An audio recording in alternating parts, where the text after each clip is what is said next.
guys, welcome back to the garage, man. Today we are finally going to be putting color down on the EK. So if you notice, I basically masked off the whole entire car except for the roof, and I'll explain why. So I've been having compressor problems. Not necessarily compressor problems, but power problems. So the compressors that I run are these Harbor Freight compressors. So they're 135 psi each, 1.6 horsepower, 1.6 horsepower. They're basically the exact same compressor, but I have them looped together. So if you look right here, there's a line coming out of this one and it loops over to this one, and then my output that goes into the booth is right here. That actually works great, dude. With both compressors combined, it's enough to keep up with spraying a car. But with even both of them, once I get one coat, I can get through one coat on a car, and then I have to let it kind of build back up, which isn't a problem because once you finish a coat, you kind of have to wait anyhow. But in order for me to run it like that, I can't have both those compressors plugged into the same circuit, you know what I'm saying?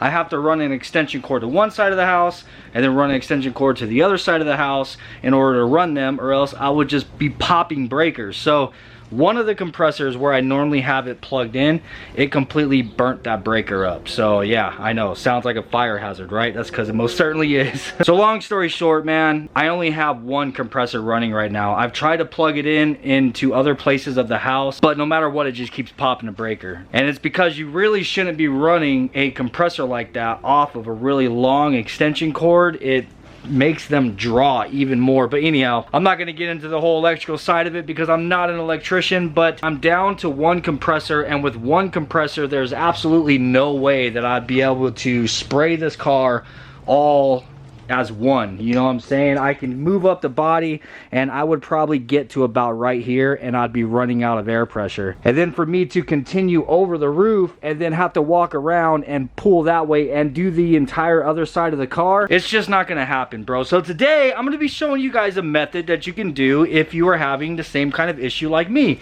or if you just have a smaller compressor. So if you're working with a small compressor and you're worried about whether or not you can make it through actually spraying an entire car, I'll show you a method today that unfortunately I have to show you a method today because this is the only way that I'm going to be able to get this done. Unfortunately, it's going to make it take a lot longer, but that's fine. I'm just happy we're going to get through this. So starting off, first thing we're going to be spraying on the car is the roof. Paint that I'm using today is a Valspar. You guys seen this before whenever I first picked it up. This is Cypress Green. This is a 1-to-1 mix ratio. So basically this is ready to spray other than the fact that you have to reduce it. So you do 1 part paint, 1 part reducer. The reducer that I'm using is Old School's brand. This is a medium reducer. It's basically just a universal urethane reducer. You know what I'm saying? So any universal urethane reducer is gonna work. I've already got my paint all mixed up and it's in the gun ready to go. So I'm gonna kick the booth on and we're just gonna get right into this, man.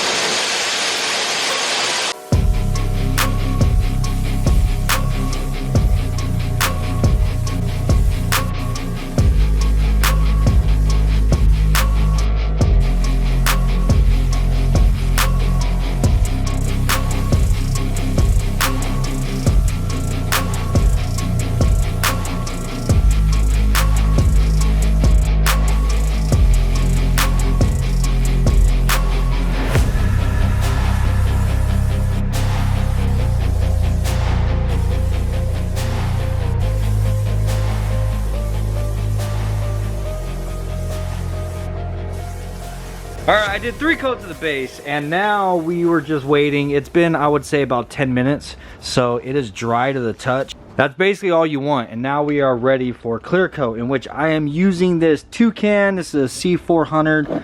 It's a 4-to-1 clear, 2K, 4 parts clear, 1 part hardener. I'm not using any reducer on this. This stuff is pretty thin as it is. I've already got it mixed up and in my gun, and we are ready, bro. I am gonna go ahead and do probably 2 coats of clear, maybe 3. We'll see how I feel.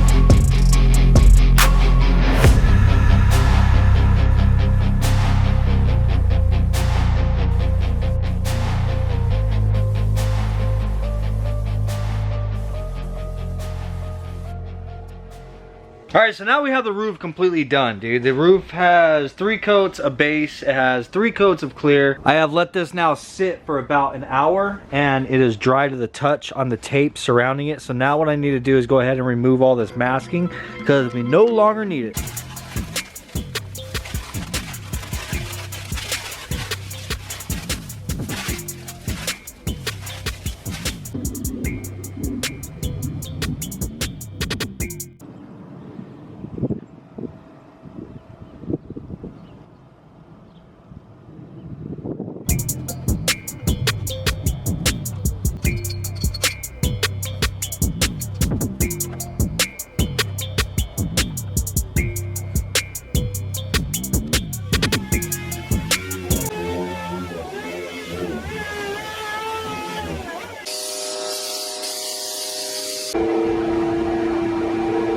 I got the car moved out, and I got the fenders, and I got the hood set up. So do you guys see a trend here? What it is I'm doing? I'm doing small pieces at a time so that I'm not gonna overwork the compressor. I'm trying to do just a little bit at a time, stuff that the compressor can handle, and then hopefully we might actually get through this, bro. But anyhow, if you notice, I wet the floor, and if you're wondering why I didn't wet the floor of the car, because the roof isn't close to the ground. These pieces are really close to the ground, so I got the floor wet just to try to help control the dust, because my spray gun's gonna be way down here and it could be steering shit up. But anyhow, I got my paint and my clear coat all mixed up. I got the base on the gun, and I got the clear coat sitting here waiting. It's gonna be the exact same thing, dude. 3 coats base, 3 coats clear. Let's go.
Alright guys, we are on to day 2 now. So I sprayed the roof of the car yesterday, and we got the hood and we got the fenders sprayed. So now I'm gonna move this stuff out and just load up some more things, man. This is basically the process. I'm just doing small amounts of things that the compressor can handle, you know what I'm saying? I needed to kind of let these things have some time to dry. They're not completely hardened, but they are dry to the touch. Like, we can touch them without worrying about damaging it. More importantly, I can set these things out in my yard and dust can get on them, and I don't have to worry about it actually sticking to the clear coat. So I'm gonna find a place to put this stuff, and then we'll get the next things loaded up.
All right, I got those sprayed. So now while we are waiting for those to kind of set up, because we gotta let them, you know, kind of dry to the touch like all the rest of the stuff, and then we're gonna move it out and then move whatever it is we're spraying next in. But I'm gonna give these some time.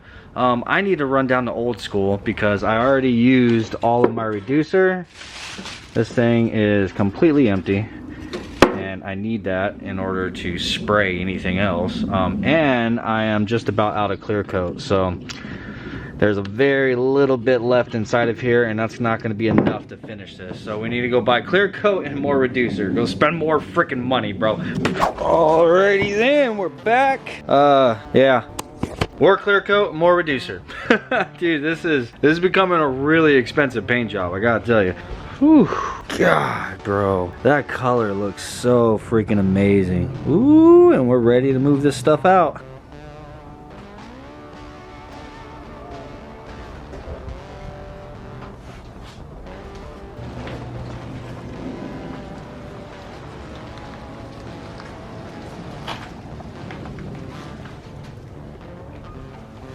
I got this car all masked off once again, bro. Holy crap, I think I've masked this thing off like 4 or 5 times now. So as you guys know, first thing that we did was sprayed the roof of this car. It has now been 2 days since I've sprayed that roof. I just wanted to wait an extra day just to make sure that it's good and dry. If you guys didn't know, it's not good to put tape on paint that is still green. Green means that it is dry to the touch. You could touch it. It's not smearing, things like that, but it's still releasing gas. It hasn't completely cured. So if you put tape over it, or even this plastic, and it is releasing gases still, it can trap it and it can kind of distort the finish of the paint. That's why I wanted to wait an extra day. But as you guys can see, now the car is completely cut in half. So this is masked off all the way up to the windshield. The windshield's covered, the front end of the car is covered. As you guys know, the rear window is obviously covered, and we have the trunk removed. So the only thing connecting the driver's side of the vehicle to the passenger side of the vehicle is this trunk jamb right here. So, and the trunk jamb isn't crazy important, you know what I'm saying? I mean, we're still gonna spray it and it's still gonna look good, but you know how whenever you're spraying, you're laying down your coats, you're overlapping, you're trying to keep the paint wet. It's a little bit more difficult whenever you have such a small compressor to try to keep your paint wet all the way up the driver's side and then up the roof. Right about here is where I would be losing air pressure like really bad, okay? So you'll get up the roof to about halfway. What I do is I walk around the vehicle and then I pick back up halfway, and then I pull it towards me, and then I'll get to about this point, and then I'll start at the bottom, come up, and then I'll connect it. But in order to do that, you need, like, you're gonna move through some air pressure, man. So my compressor can't handle that right now. So that's the reason why we sprayed, clear coated everything, the roof, and now I have that masked off, and we have divided the car into two. So this is a much easier task for my compressor to handle, you know what I'm saying? So we'll just have this quarter panel and these two doors, and then up this rail right here that we have to spray. And then at that point, if my compressor needs to catch up, I can go ahead and allow it to catch up. I can do a little bit in the trunk jamb on low air pressure, you know, kind of just mist this stuff in, and then I could sit and wait for my compressor to catch up, you know. Soon as it does, then I can go ahead and pick up on this side, because I don't have anywhere I need my paint to meet, you know what I'm saying? If we try to do that with connecting the roof, then you would have a dry, hazy area, and that's not good. So that's my method, man. That's what I'm doing to make this work, since being I'm having electrical issues and I'm down to one compressor. But I've got the car all masked off. I've already skimmed over it and made sure that there wasn't any tree sap or anything on it from it sitting out there in the yard. I tack ragged it, blew it off, got all the dust off of it. I got my floor in here wet. I got my paint mixed up and in my gun, so I have the gun full, and then I also have a cup sitting here waiting, so to try to eliminate downtime whenever I'm over here filling my cup. Just gotta throw my mask on, kick the booth on, throw these filters up, and we're ready to go, man.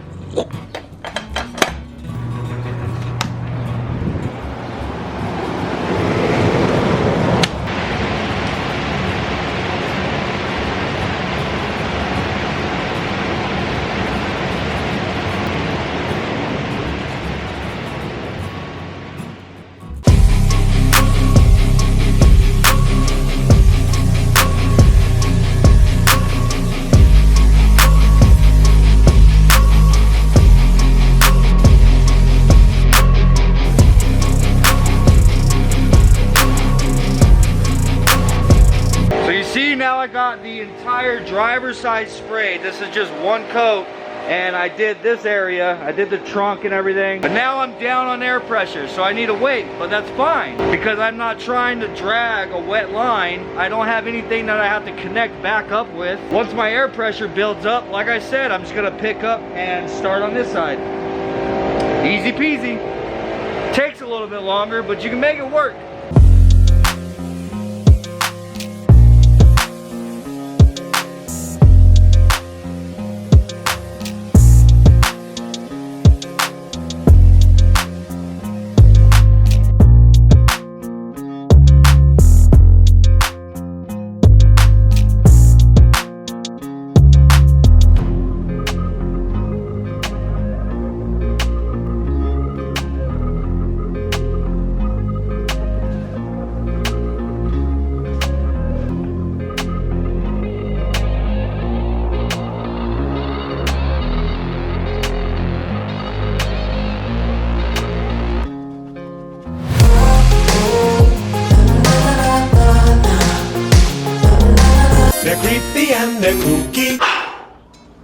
We got through that.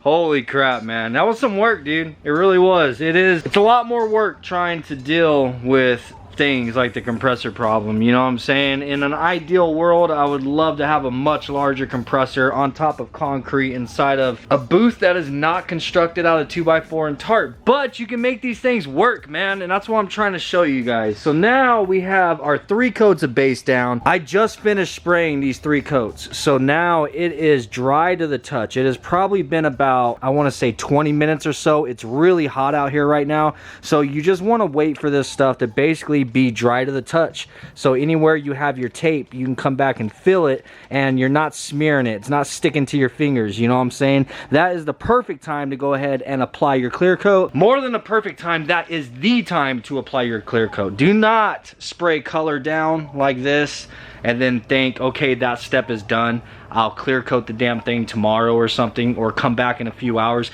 You don't want to do that, man. All paint has a window time.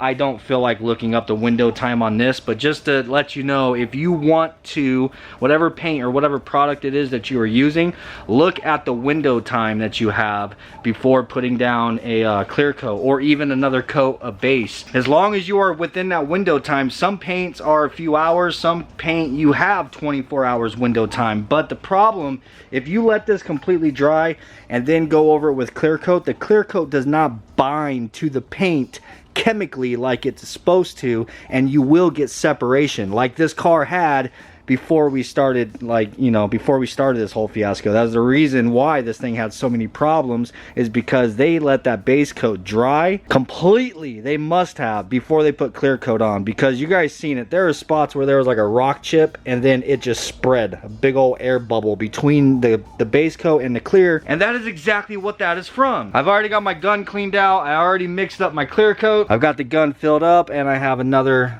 cup sitting here ready, waiting. I already wet the floor again, and we are just about ready to go. One thing that I am gonna do is, this has dried to the touch enough, I can skim over it with a tack cloth. So just gently, you're not going to apply any pressure here, you're just going to gently skim over it, and that is to get any of the stuff that has landed on it, overspray, dust, whatever, and this is going to get that off before we start shooting clear. So I'm just going to skim over the whole body just gently with a tack cloth, and then we'll get the spraying.